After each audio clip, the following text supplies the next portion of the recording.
I'm never gonna understand the kind of person that goes out of their way to basically make fake friends with lolcows, because both Clark and this little Sippy guy have been digging themselves into a social grave that they're probably not going to have a lot of friends afterwards because of.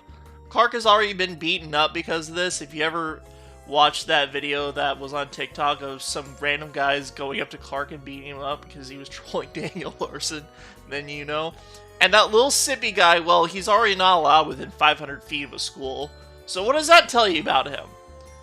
But either way, that doesn't matter a whole lot, because they still call Daniel Larson. And ladies and gentlemen, Daniel Larson says a few things in both of these calls that I find funny. Let's start with Clark's, because all Clark does throughout the entirety of the Daniel Larson call is the lolcow equivalent of saying, "That's crazy," during a conversation he doesn't have much interest in, other than for the part of him trolling Daniel Larson.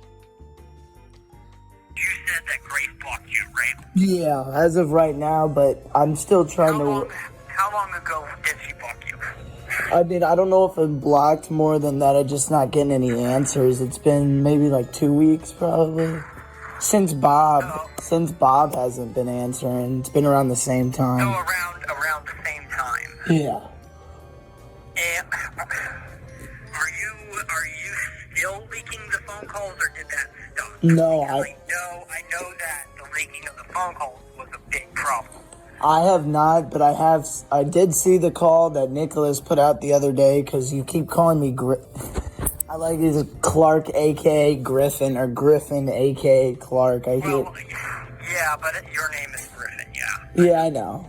It's because when looking at it from a legal perspective, right, they need to know. They don't call me crazy.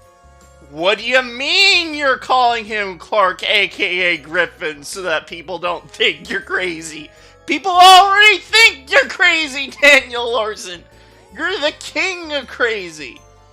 Another thing I want to point out is that Daniel straight up asks Clark if he's still leaking the calls and thinking that it's acting like it's not that big of an issue. And Clark, his face just says, "No, I'm still doing that." And Daniel continues on like nothing happened. Like, what are your priorities, Daniel, with this call? Like, I know you're just calling him to probably vent about stuff that's happening in the jail so that Clark can just go, "Wow, that's crazy," right to your face. But the guy just straight up admitted to leaking a private conversation to the entire internet. Like, why are you not mad about this? But that's enough of that Clark video, because all Clark does for the rest of the video is just basically go, like I said at the beginning of this video, "Wow, that's crazy." We're going to move on to that little Sippy guy. And another thing I want to point out about these people who go out of their way to record lolcow stuff, a lot of them try to have personal individual statuses on the internet. Like, bro, we don't care about your personal life at all. Why are you making update video about your federal court case? Like, I know that maybe there's like 1 or 2 people who actually care about that before you start recording the Daniel Larson video. Especially that you little Sippy. I know you could be watching this video, but either way, that doesn't matter. The point is, in this video that little Sippy put out, literally the last day of November, is where Daniel Larson admits to possibly having an incident behind bars. And I'm gonna just straight up say, a lot of this this phone call, Daniel's repeating himself. And so I'm just gonna skip over parts that I think are uninteresting, or he doesn't really say it all that well, so that the video can just be better content. You may begin speaking now. Hello? Hello? Hey, just to let you know, this may be the last time I can call. Why is that? Yesterday I got called out by the SIS, which is like the head investigators and I guess the head team of the jail. Yeah. Who deals with investigations. You probably know what SIS is because you've been to prison before. I got called out by them. They said they contacted Grace on my behalf when I told them not to, but that's beside the point. They went ahead and did that behind my back, and Grace is threatening a restraining order now.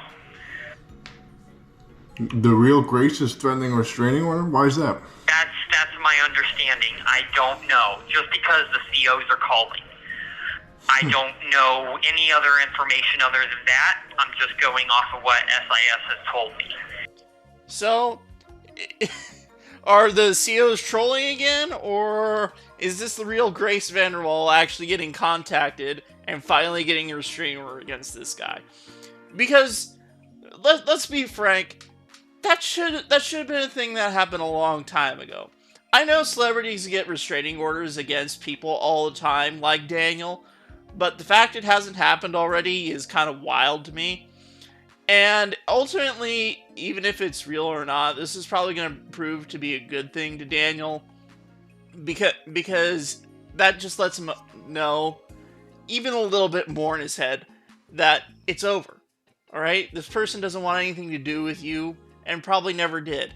But Daniel will just hold on to that one little ounce of hope that he can possibly make that happen at all, because it's really his only coping mechanism that he has in jail, other than hitting himself, because one of the COs told him he was going to get released. Like last night after lockdown, the COs, like I said, told me to pack my stuff and I was leaving. My case was dropped, I was getting out. I packed up everything. And then after I packed up, I started banging on my cell door and woke up my cellie because he was asleep. It was like midnight. And then at midnight, here comes the CO back to my cell and is like, oh, we were just playing around with you. And I'm like, fuck you. You guys woke me up. Told me to pack my stuff. Now I'm thinking I'm getting out, like you guys were saying. And now you guys are joking about everything? So I just sat in my cell and just started punching the living crap out of myself. And my cellie told me it's not worth it. Yeah. They're just trying to piss me off. It's and definitely... I was like, I understand that, but it's not okay what they're doing. Yeah, it's... Is any of what Daniel said real or not? Well, given what some people have told me about how prison or even jail works,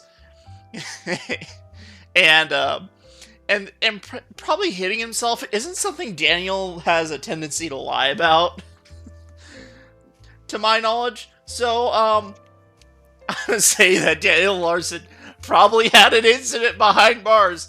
And another thing, it probably really sucks to be Daniel Larson's cellmate. Imagine having to deal with that guy basically 24/7 all the time.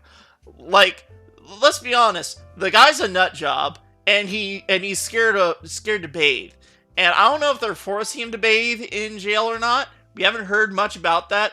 But regardless, a shower or two once in a while, even if it's forced, is probably a good thing for Daniel Larson. Someone tell me about that in the comments section below, because that is something that I've been very curious about for a while, if Daniel Larson's being forced to bathe or not. Either way, it doesn't appear that Daniel Larson is getting any better in prison. Or, not prison, sorry. Jail, because he hasn't gone to trial yet.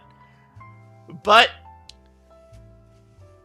even if he's not getting better, you heard him earlier, this could be the final Daniel Larson call. Is it? I highly doubt it. I'm not titling the video that at all. And in any case, that's it for today. You know, I don't plan on making another Daniel Larson video for the rest of the month. I'm going to try to commit myself to that unless something very major happens with him. Have a wonderful day.